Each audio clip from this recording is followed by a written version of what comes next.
being a performer, when I'm in the audience watching another performer, I sometimes will place myself in that performer's position. And I'm thinking, oh wow, why isn't he doing this or why isn't he doing that? And one of the things that I've noticed often is when there's a volunteer on stage and the performer sort of isn't watching the volunteer.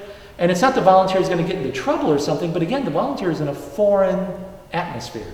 And they might laugh or react to something that you're doing, and they might step back and they might trip over something, and they step off the stage. There have been times where I'm sitting in the audience watching a volunteer with their back sort of to the audience because the performer isn't guiding them and directing them.